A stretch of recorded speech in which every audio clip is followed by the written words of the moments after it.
بسم اللہ الرحمن الرحیم۔ آج پھر روز کی طرح میری بیوی میرے سونے کے بعد فون اٹھا کر کمرے سے باہر چلی گئی۔ کافی دنوں سے میں یہ سب نوٹ کر رہا تھا اور بالآخر آج میں اس کے پیچھے چلا ہی گیا۔ مجھے لگتا تھا کہ شاید بیوی کو نیند میں چلنے کی عادت ہے تو اس وجہ سے جاتی ہوگی، مگر جب میں نے اس کا پیچھا کیا تو مجھے بہت افسوس ہوا، کیونکہ میری بیوی رات کے اس پہر نہ جانے کس سے چھپ کر باتیں کر رہی تھی۔ کافی دور ہونے کے باعث میں اس کی آواز تو نہ سن سکا، مگر اتنا پتہ چل گیا تھا کہ وہ کسی سے بات کر رہی ہے۔ پھر میں فوراً غصے میں واپس پلٹ کر کمرے میں چلا گیا اور انتظار کرنے لگا کہ وہ اب آئے گی، مگر وہ پورے آدھے گھنٹے بعد کمرے میں داخل ہوئی اور دبے پاؤں چلتے ہوئے آ کر بیڈ پر بیٹھ گئی۔ میں نے بھی سونے کی ایکٹنگ کی اور پھر کتنی دیر وہاں بیٹھی رہی۔ مجھے کچھ شبہ ہوا تو میں فوراً کروٹ بدل کر کہنے لگا کہ تم ابھی تک جاگ رہی ہو، سوئی نہیں کیا؟ تو وہ کہنے لگی کہ نہیں، ابھی اٹھی ہوں، بس دل گھبرا رہا تھا۔ اس کی بات سن کر مجھے بہت افسوس ہوا۔ مجھے لگا کہ اس کا کسی اور کے ساتھ چکر چل رہا ہے، اسی لیے یہ مجھ سے چھپاتی ہے اور راتوں کو بات کرتی ہے۔ سارا دن تو میں گھر پر ہوتا بھی نہیں کہ میں اس پر نظر رکھ سکوں، اور اس بارے میں اس کو بتا بھی نہیں سکتا کہ سب کیا سوچتے کہ کیسی بیوی ہے تمہاری، تم اس پر پہرے نہ لگا سکے۔ بس یہی سوچتے سوچتے میری آنکھ لگ گئی۔ صبح جب اٹھا تو میں فریش ہو کر بیوی کے پاس آ کر بیٹھ گیا اور پوچھنے لگا کہ بتاؤ تمہیں رات کو کیا ہوا تھا؟ تو وہ کہنے لگی کہ نہیں، میں بالکل ٹھیک تھی، بس گھبراہٹ ہو رہی تھی اس لیے اٹھ گئی۔ میں بھی پھر وہاں سے اٹھ کر چلا گیا۔ جب وہ بتانا نہیں چاہتی تو میں کریدتا ہی کیوں اس مسئلے کو، اسی لیے تیار ہو کر کمرے سے باہر چلا گیا، جہاں ماں، بھابھی اور بھائی بیٹھے پہلے ہی ناشتہ کر رہے تھے۔ جب میں ان کے پاس گیا تو ماں مجھ سے پوچھنے لگی کہ تمہاری بیوی کہاں ہے؟ وہ کیوں نہیں آئی باہر تمہارے ساتھ؟ اس کی طبیعت ٹھیک ہے؟ امی کے یہ سوالات سن کر مجھے بہت افسوس ہوا کہ میری ماں بھی اس کا کتنا خیال رکھتی اور بھابھی بھی، لیکن پھر بھی وہ ہم سب کو دھوکہ دے رہی تھی۔ لیکن پھر بر وقت میں اپنے ان جذبات پر قابو پا گیا اور امی کو جواب دینے لگا کہ نہیں امی، وہ اٹھ گئی ہے، بس آتی ہی ہوگی نیچے۔ رات بھی کافی دیر سے سوئی تھی، کہہ رہی تھی کہ دل گھبرا رہا ہے۔ اپنی بات مکمل کر کے میں خاموش ہو گیا تو اماں فوراً بول اٹھی کہ تم اس کا خیال رکھا کرو، تمہیں پتہ تو ہے کیسی حالت ہے اس کی، لیکن تمہیں تو کوئی فرق ہی نہیں پڑتا، دو بول تسلی کے نہیں بول سکتے اسے تم۔ اماں کی بات سنتے ہی میں سوچ رہا تھا کہ اماں آپ کو کیا بتاؤں کہ مجھے کس حد تک پرواہ ہے اس کی، لیکن وہ اس قابل ہی نہیں کہ اس کی فکر کی جائے۔ اور پھر میں ماں کی بات کا جواب دیے بغیر وہاں سے چلا گیا، اور پھر میں نہیں جانتا میرے جانے کے بعد پیچھے گھر میں کیا ہوا اور کیا نہیں، لیکن ہاں البتہ جب میں رات کو گھر واپس گیا تو میری بھابھی میرے پاس آ کر بیٹھ گئی اور کہنے لگی کہ تم مجھے اپنے بھائیوں کی طرح عزیز ہو، بس اتنی سی التجا کروں گی، اپنے دل سے برے خدشات نکال پھینکو، رشتے میں مضبوطی لاؤ۔ بھابھی کی باتیں سن کر میں بہت پرجوش ہو گیا اور رات سے جو بدگمانی دل میں جگہ بٹھائے ہوئے تھی اسے نظر انداز کر کے اپنے کمرے میں چلا گیا اور اپنی بیوی کے ساتھ بیٹھ کر کھانا کھایا، اسے اپنے ہاتھوں سے کھانا کھلایا۔ لیکن میں نے نوٹ کیا کہ میری بیوی کھانا کھاتے ہوئے رو رہی تھی۔ میں جانتا تھا کہ یہ آنسو کس بات کے ہیں، لیکن پھر بھی خاموش بیٹھا رہا۔ کھانا کھانے کے بعد میں نے آفس کا تھوڑا سا کام کیا اور پھر سونے کے لیے لیٹ گیا۔ ابھی سوئے تھوڑا ٹائم ہی گزرا تھا کہ مجھے لگا کہ کمرے کا دروازہ کھلا ہے، اور پھر میں نے جیسے ہی آنکھیں کھول کر بیڈ کی دوسری جانب نظر دوڑائی تو دیکھا میری بیوی وہاں سے غائب تھی اور ساتھ اپنا فون بھی لے کر گئی تھی۔ میں سوچنے لگا کہ دال میں یقیناً کچھ کالا ہے، ورنہ یہ تو ناممکن بات ہے کہ کوئی بیوی اپنے شوہر کو سوتا چھوڑ کر باہر چلی جائے اور پھر فون پر باتیں کرتی رہے۔ اور پھر میں دوبارہ اس کے پیچھے گیا اور اب کی بار اس کے بالکل پیچھے جا کر کھڑا ہو گیا، اور جب میں اس تک پہنچا تو میں نے اس کے منہ سے صرف اتنی بات ہی سنی، آپ نے میرے ساتھ اچھا نہیں کیا، اور بس میری برداشت کی حد ختم ہو گئی۔ میں نے اس کا فون لے کر دیوار پر مار دیا اور اسے گھسیٹتے ہوئے کمرے میں لے گیا اور اس سے پوچھنے لگا کہ کون سے عاشق نے اچھا نہیں کیا تمہارے ساتھ، بتاؤ ذرا، تمہیں شرم نہیں آتی مجھے دھوکہ دیتے ہوئے؟ ایک تو پہلے ہی نہ جانے کس کا گناہ میرے سر پر تھوپ دیا ہے، اور پھر ایسے اکڑ کر چلتی ہو جیسے بہت نیک پروین ہو۔ میں شروع سے ہی غصے کا بہت تیز تھا، جو بھی زبان پر آتا بولے چلے جاتا تھا، اور آج بھی ایسا ہی ہوا تھا۔ میری بات سن کر میری بیوی روئے جا رہی تھی اور کہے جا رہی تھی کہ آپ میری بات تو سنیں، آپ کو غلط فہمی ہوئی ہے، مجھے معاف کر دیں، مگر میں خاموش بیٹھا رہا۔ وہ رو رہی تھی، اتنا کہ اس کی طبیعت خراب ہونے لگی۔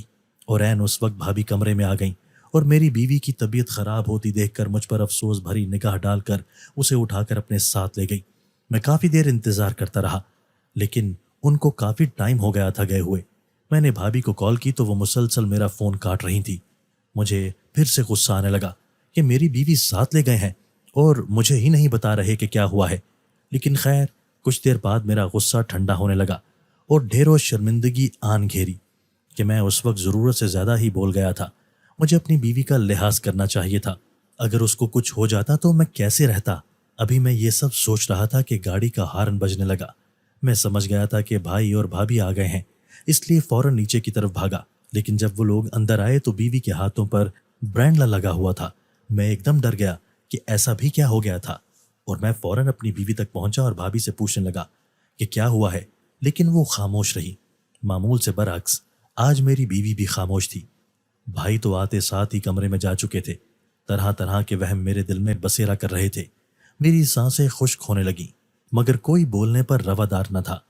پھر جب امی کمرے سے باہر آئیں اور پوچھنے لگیں کہ اسے کیا ہوا ہے، تو پھر بھابھی نے بتایا کہ اس کا بی پی ہائی ہو گیا تھا۔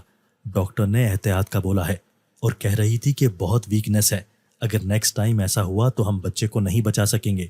آپ پلیز ان کی صحت کا خیال رکھیں اور ہر طرح کے سٹریس سے بچائیں۔ یہ سنتے ہی میری ماں نے فوراً نظروں کا رخ میری طرف کیا اور کہنے لگی کہ میں نے تمہاری تربیت ایسی تو نہیں کی تھی کہ تم اپنی بیوی تک کا خیال نہ رکھ سکو۔ بس آج سے یہ میرے ساتھ ہی میرے کمرے میں سوئے گی جب تک اس کے ہاں بچے کی پیدائش نہیں ہو جاتی۔ ایک تو پہلے ہی میں بہت ڈرا ہوا تھا، اور پھر بھابھی کی بات سن کر جو کچھ سکون آیا تو ماں نے پھر میرے سر پر بم پھوڑ دیا۔ ماں کی بات سن کر میں ان کو جواب دینے ہی لگا تھا کہ ماں فوراً کمرے میں چلی گئی اور بھابھی میری بیوی کو لے کر ان کے پیچھے چل دی۔ مجھے بہت افسوس ہوا کہ میری غلطی کی وجہ سے آج اس بچے کی جان لی جاتی، لیکن اللہ نے عین وقت پر بھابھی کو بھیج کر اس کی جان بچا لی تھی۔ لیکن غلطی اس کی بھی تھی، مگر کوئی جانتا نہیں تھا، اسی لیے سب میرے اوپر الزام ڈال رہے تھے۔ خیر، اس دن کے بعد سے میں نے بہت کوشش کی کہ میں اس کے پاس جا کر اس سے اپنے ہارش لفظوں کی معافی مانگ لوں، مگر امی مجھے جانے ہی نہ دیتی اس کے پاس کہ تم یقیناً اسے کچھ نہ کچھ کہہ دو گے اور اس کی طبیعت بگڑ جائے گی، اسی لیے میں تمہیں اس سے ملنے کی اجازت نہیں دوں گی۔ اور میں بس ماں کی بات سن کر ٹھنڈی آہ بھر کر رہ جاتا۔ ابھی بھی 2 مہینے پڑے تھے بچے کی پیدائش میں، اور یہ وقت گزارنا میرے لیے بہت مشکل تھا۔ اور پھر میں عموماً دور سے ہی اپنی بیوی کو دل میں ڈھیروں ندامت لیے ترستی نگاہوں سے دیکھتا رہتا۔ لیکن وقت گزرنے کے ساتھ ساتھ میرے خیالات بدل گئے۔ مجھے لگنے لگا کہ وہ بس سمپتھی گین کر رہی ہے، سب کی ہمدردیاں بٹور رہی ہے۔ ماں اسے کبھی کچھ بنا کر کھلاتی اور کبھی کچھ۔ میں مکمل چڑ چکا تھا ان چیزوں سے، مگر میں کسی کو کیا بتاتا بھلا؟ سب اسی کے تو آگے پیچھے گھومتے رہتے تھے۔ ایسے ہی وقت گزر رہا تھا کہ ایک دن میری ماں میرے پاس آئی اور آ کر کہنے لگی کہ اس وقت اپنی بیوی کے ساتھ ہونا چاہیے تمہیں، مگر تم تو اپنی آکڑ میں بیٹھے ہوئے ہو۔ ایسی زندگی نہیں گزرتی، کچھ باتیں بھول جاتی ہیں اور کچھ باتیں انسان کو خود بھلانی پڑتی ہیں۔ امی کی بات میں چبھی تنبی کو میں خوب اچھے سے جان گیا تھا، اور پھر ہم سب مل کر اس کی تمام فرمائشیں پوری کرتے۔ اور پھر خیر سے وہ دن بھی آ گیا جب میری بیوی نے ایک بیٹے کو جنم دیا۔ سب بہت خوش تھے، لیکن بھابھی کی آنکھوں سے آنسو بہہ رہے تھے۔ مجھے لگا کہ شاید خوشی کے آنسو ہوں گے، مگر جیسے ہی میں نے بچے کو گود میں لے کر اس کا چہرہ دیکھا تو مجھ پر ایک دم قیامت ٹوٹ پڑی، کیونکہ وہ ہو بہو میرا نام علی ہے اور میں ماسٹرز کر رہا تھا جب والد کا انتقال ہو گیا۔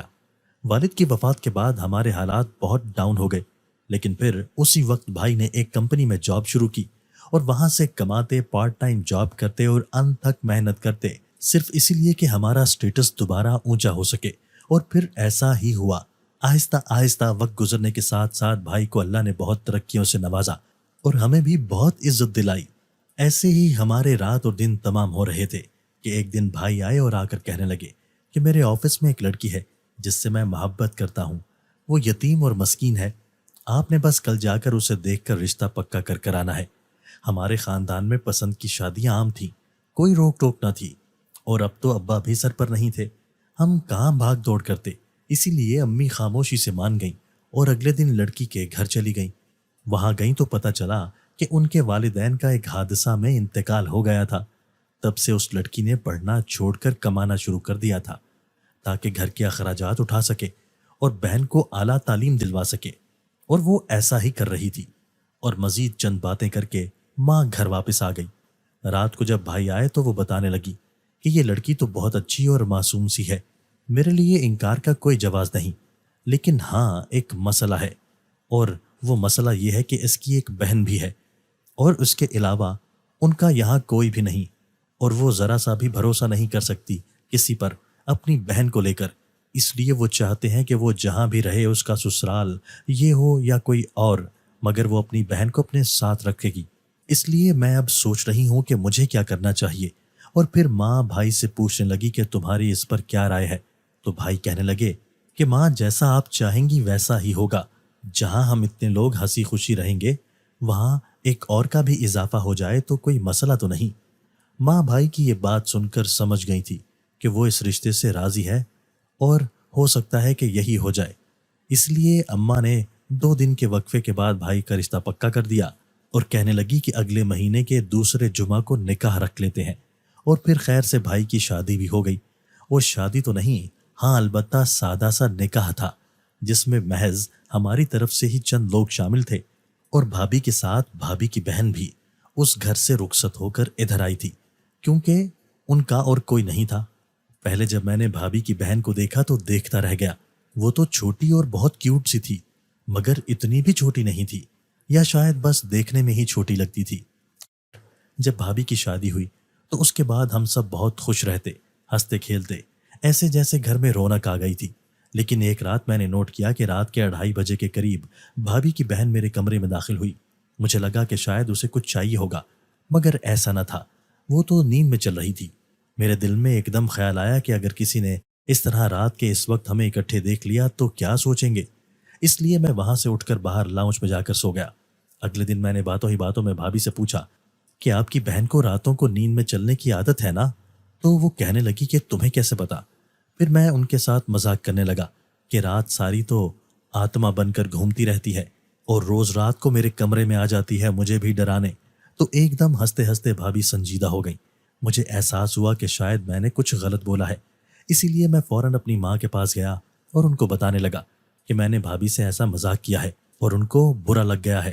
تو ماں نے ہلکی سی چپت میرے سر پر لگائی اور کہنے لگی کہ بندہ کرنے والا مذاق کرے، تم نے خواہ اتنی بڑی بات کر دی۔ اگر واقعی اس کی بہن کو چلنے کی عادت ہے نیند میں تو تم آج سے میرے کمرے میں سو جانا، اور پھر میں روز رات کو امی کے پاس سوتا۔ ایسے ہی وقت گزر رہا تھا کہ ایک دن بھابھی کی بہن کی طبیعت بہت بگڑ گئی۔ جب وہ ان کو ڈاکٹر کے پاس لے کر گئیں تو وہاں پتہ چلا کہ وہ حاملہ ہو گئی ہے۔ اور پھر جب گھر آ کر بھابھی نے سب کے سامنے یہ بات کہی تو میرے اوسان ہی خطا ہو گئے کہ وہ معصوم سی لڑکی بھلا ایسے کیسے ہو سکتی تھی۔ اور پھر سب کے سامنے کھڑے کھڑے ہی بھابھی اسے مارنا شروع ہو گئی اور ساتھ ساتھ کہنے لگی کہ ماں باپ نے اتنی اچھی تعلیم اور تربیت دی تھی تمہیں، اور تم ایسے فضول کاموں میں پڑی ہو، تم نے میرے مرے ہوئے ماں باپ کا خیال نہ کیا، تم اتنی گھٹیا نکلو گی میں نے سوچا نہیں تھا۔ 3 سال میں نے تمہیں ایک بیٹی کی طرح پالا ہے اور تم نے اس کا کیا صلہ دیا؟ ارے مجھے میرے سسرال میں شرمندہ کروا دیا، بتاؤ کس کے ساتھ منہ کالا کیا ہے؟ لیکن بھابھی کی بہن کچھ نہ بولی، اور بھابھی اسے وہیں چھوڑ کر میرے سامنے آ گئی اور آ کر کہنے لگی کہ یہ روز تمہارے کمرے میں آتی تھی نا، رات کو تم نے مجھے خود بتایا تھا، اور ایک بار تو میں نے بھی دیکھا تھا رات کے وقت اسے تمہارے کمرے میں جاتے ہوئے، یقیناً اس کا تمہیں سے چکر چل رہا ہوگا، بولو دونوں خاموش کیوں ہو؟ بھابھی کی بات سن کر مجھے غصہ آنے لگا اور میں فوراً بولا کہ میں نے اسے کبھی اس نظر سے دیکھا ہی نہیں ہے، اور میں روز رات کو ماں کے ساتھ سوتا تھا، اور وہ بات میں نے محض مذاق میں کی تھی، لیکن آپ تو تب سے اس سب کو سر پر سوار کیے بیٹھی ہیں۔ تبھی میری بات ٹوک کر بھائی بولنے لگے کہ غلاظت تم نے ہمارے گھر میں گھولی ہے تو اس کو اپنانا بھی تمہیں ہی پڑے گا، اگر تم نے ایسا نہ کیا تو میں تمہیں گھر سے نکال دوں گا۔ بھائی کی بات سن کر میں خاموش ہو گیا اور ماں کو دیکھنے لگا جو تب کی خاموش تماشائی بنی بیٹھی ہوئی تھی اور ایک لفظ میرے حق میں نہ بولا تھا، حتیٰ کہ وہ سب سچ جانتی تھی۔ اور پھر میں چیخنے لگا کہ میں نہیں کروں گا نکاح، جب یہ غلطی میں نے کی ہی نہیں تو میں بلی کا بکرا کیوں بنوں؟ جائیں جو مرضی کر لیں جو ہو سکتا ہے، کیا پتا یہ باہر کسی سے تعلقات رکھتی ہو۔ یہ سنتے ہی میرے بھائی نے میرے منہ پر زور کا تھپڑ دے مارا اور کہنے لگے کہ اگر گناہ کیا ہے تو تسلیم بھی کرو، آج ہی مغرب کے بعد تمہارا نکاح ہوگا اس سے۔ میں بہت بولا، رویا، قسمیں کھائیں، مگر کسی نے میرا رتی برابر بھی بھروسہ نہ کیا، اور وہ بھابھی کی بہن، وہ تو گونگی بن کر بیٹھی تھی، جبکہ اصل حقیقت وہ جانتی تھی کہ یہ کس کا گناہ ہے۔ میں بالکل راضی نہ تھا، مگر پھر بھی میرے بھائی نے زبردستی میرا نکاح اپنی سالی سے پڑھوا دیا۔ میں اس رات اپنی ماں کے پاس بیٹھ کر مسلسل روتا رہا، اور وہ مجھے بس اتنا کہتی کہ نہ تمہارا قصور ہے نہ اس بچی کا، وقت آنے پر اللہ سب حقائق تم پر کھول دے گا، مگر تمہیں اس سب کے لیے صبر کرنا پڑے گا اور اس لڑکی کا سہارا بننا پڑے گا۔ اور پھر اس دن کے بعد سے میں اس کے ساتھ اچھے طریقے سے رہتا، اچھا سلوک کرتا، اپنے ہونے کا احساس دلاتا، لیکن وہ راتوں کو چھپ چھپ کر کسی سے بات کرتی۔ سب کا رویہ ایک دوسرے سے پھر پہلے جیسا ہو گیا تھا، لیکن میں اب بھی اپنی بیوی کے گناہ گار کو پکڑنے کی آس میں بیٹھا ہوا تھا۔ لیکن میری بیوی اب بھی اس سے رابطے میں تھی۔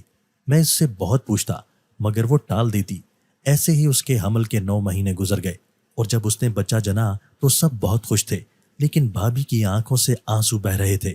مجھے لگا کہ شاید خوشی کے آنسو ہوں گے، مگر جیسے ہی میں نے بچے کو گود میں لے کر اس کا چہرہ دیکھا تو مجھ پر ایک دم قیامت ٹوٹ پڑی، کیونکہ وہ ہو بہو میرے بڑے بھائی جیسا تھا۔ مجھے بہت شبہ ہوا، لیکن میں خاموش ہو گیا۔ عین ممکن تھا کہ جو خدشات میرے دل میں تھے وہ بھابھی کے دل میں بھی ہوتے، لیکن سب یہی کہے جا رہے تھے کہ اپنے تایا پر گیا ہے، مگر میں اس وقت مشکل میں پڑ گیا کہ اگر بچہ میرا تھا تو یہ تایا جیسے کیسے ہو سکتا تھا بھلا؟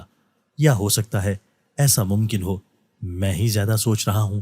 اور پھر ہم انہیں گھر لے آئے۔ ایسے ہی وقت گزرے جا رہا تھا، گھر کی رونق لوٹ آئی تھی۔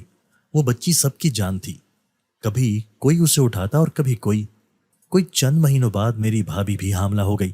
ڈاکٹر نے بتایا کہ یہ 3 ماہ کی حاملہ ہیں، اور اب سب ان کا بھی بالکل ویسے ہی خیال کرتے جیسے میری بیوی کا کرتے تھے۔ ہم سب بہت خوش تھے، کیونکہ ہماری خوشیاں دگنی ہونے والی تھیں۔ ایک بار اللہ کی رحمت ہمارے گھر ہو گئی تھی، اور اب مزید کوئی آنے والا تھا۔ ہمیں تو بہت شدت سے اس وقت کا انتظار تھا۔ ایسے ہی خوشیوں میں وقت گزری جا رہا تھا، لیکن بھائی بہت پریشان رہتے، اور ہم جب پوچھتے تو کہنے لگتے کہ مجھے آفس میں بہت لاس ہو رہا ہے۔ میرے ہیڈ نے مجھے کہا ہے کہ اگر تمہاری پرفارمنس ایسی رہی تو میں تمہیں یہاں سے نکال دوں گا۔ اپنے بھائی کی بات سن کر میں انہیں تسلی دینے لگا کہ کوئی بات نہیں، وہ اوپر بیٹھا ہے نا، بخوبی جانتا ہے کس کے حق میں کیا بہتر ہے، اور وہی بہت بہترین کرے گا آپ کے حق میں۔ آپ بس بھابھی پر دھیان دیں، میری کمائی کافی ہے اس گھر کو چلانے کے لیے، تب تک آپ دوسری کوئی نوکری ڈھونڈ لیں۔ اور پھر میرے بھائی نے مجھے گلے لگایا اور وہاں سے چلے گئے۔ چند مہینوں بعد بھابھی کو بھی اللہ نے بیٹی سے نوازا۔ سب بہت خوش تھے اور بھابھی کے کمرے میں کھڑے تھے۔ بچی ابھی نرسری میں تھی، لیکن اگلے دن جیسے ہی بچی کو نرسری سے لے کر آئی، نرس تو بچی کو دیکھ کر میرے پاؤں تلے زمین نکل گئی، کیونکہ وہ میری بیٹی کی ڈیٹو کاپی تھی۔ ایسے معلوم ہو رہا تھا کہ دونوں ہم شکل ہوں، اور یہی حال باقی سب کا بھی تھا۔ اور میری بھابھی وہ تو جیسے خاموش ہو گئی تھی۔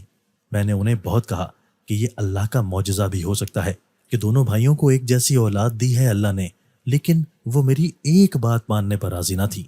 میرا بھائی اس وقت اپنے آفس میں تھا، آج انہوں نے ریزائن دے دینا تھا آفس سے، تو اس وقت بھابھی کے پاس اصل میں اس وقت میری ماں اور میری بیوی ہی تھے۔ میری بیوی ہاتھوں میں اپنی بچی لیے کھڑی تھی، اور پاس ہی کاٹ میں ان کی بچی لیٹی تھی۔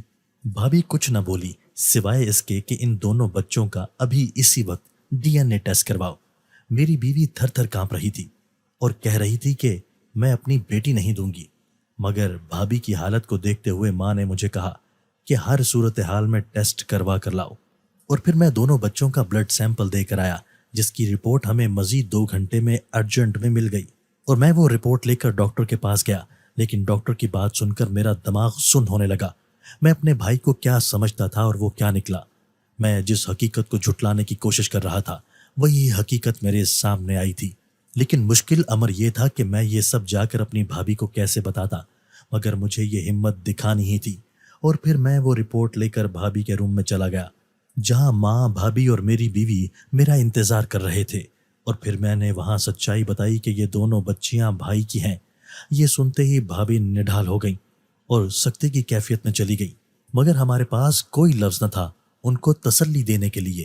اور پھر ہم انہیں لے کر گھر آ گئے، مگر وہ اب بھی مٹی کا مجسمہ بنی بیٹھی تھی۔ بھائی کو میں نے انفارم کر دیا تھا کہ ہم گھر آ گئے ہیں، اور وہ سیدھا ادھر ہی آ رہے تھے۔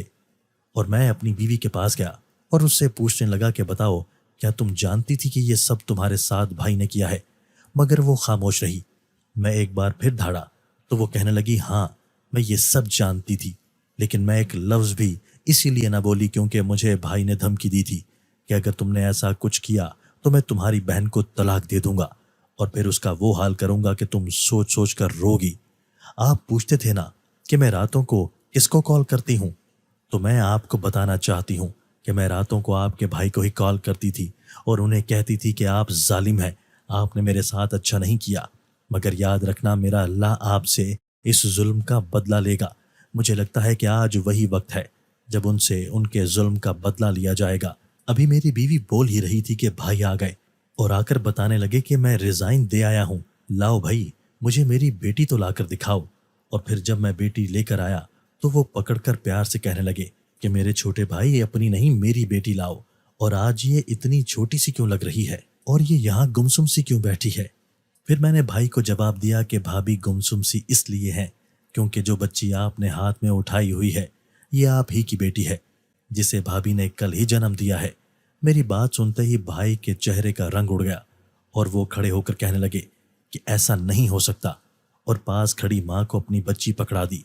پھر میں منٹوں میں بھائی کے قریب پہنچا اور ان کا گریبان پکڑ لیا اور کہنے لگا کہ بتائیں مجھے حقیقت کیا ہے، کیوں کیا آپ نے میری بیوی کے ساتھ یہ سب، کیوں دیا آپ نے بھابھی کو دھوکا، بولیں۔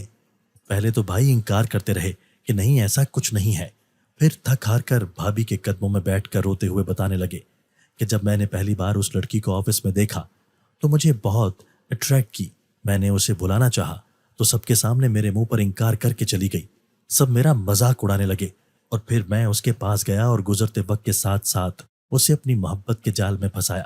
اصل میں تو میری نظر اس کے گھر پر تھی جو صرف ان دونوں بہنوں کا تھا، اسی لیے میں نے اس سے شادی کر لی، لیکن جب شادی کے بعد پہلی بار اس کی بہن کو دیکھا تو میرا دل اس کی طرف بھی مائل ہونے لگا، میری گندی نظریں بھٹک بھٹک کر اس پر جاتی، اور جب اس نے مجھے بتایا کہ اس کی بہن کو نیند میں چلنے کی عادت ہے تو میں نے اس کمزوری کا فائدہ اٹھا کر اس کے ساتھ غلط کام کیا۔ وہ روتی رہی، چیختی رہی، مگر میں اسے دھمکیاں دیتا رہا کہ تمہاری بہن کی نظروں میں تمہیں بد کردار بنا دوں گا اور اسے طلاق دے کر فارغ کر دوں گا، اور چند بندے ہائر کر کے اس کا ایکسیڈنٹ کروا کر اگلی دنیا کی ٹکٹ کٹوا دوں گا اس کی۔ اگر تم چاہتی ہو کہ میں یہ سب نہ کروں تو اپنی زبان سب کے سامنے بند رکھنا۔ اور وہ میری اتنی سی دھمکی سے ڈر بھی گئی، اور اس دن کے بعد سے روز کمرے کی کنڈی لگا کر سوتی۔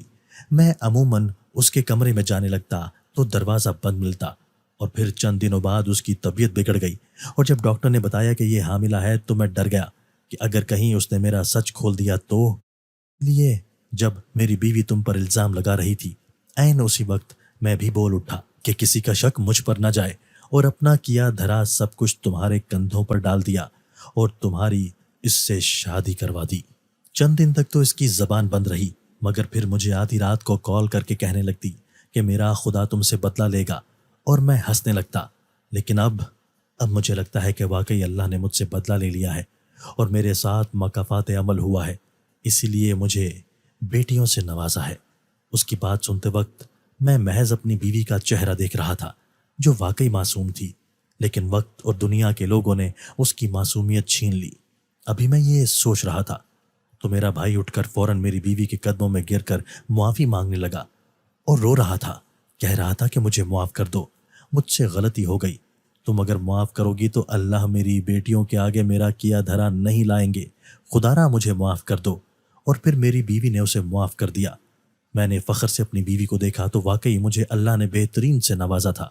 اتنے میں میری بھابھی اٹھ کر کہنے لگی کہ مجھے طلاق چاہیے، میں اپنی بچی کو تم جیسے غلیظ ذہنیت کے مالک انسان کے ساتھ نہیں رکھنا چاہتی، میں ان کی اپنی بچی لے کر یہاں سے جا رہی ہوں، اگر تم مجھے طلاق نہیں دو گے چند دنوں میں خود تمہیں خلا کے کاغذات بھجوا دوں گی۔ اور پھر بھابھی چند لمحے بھی وہاں نہ رکی اور وہاں سے چلی گئی اپنے پرانے گھر۔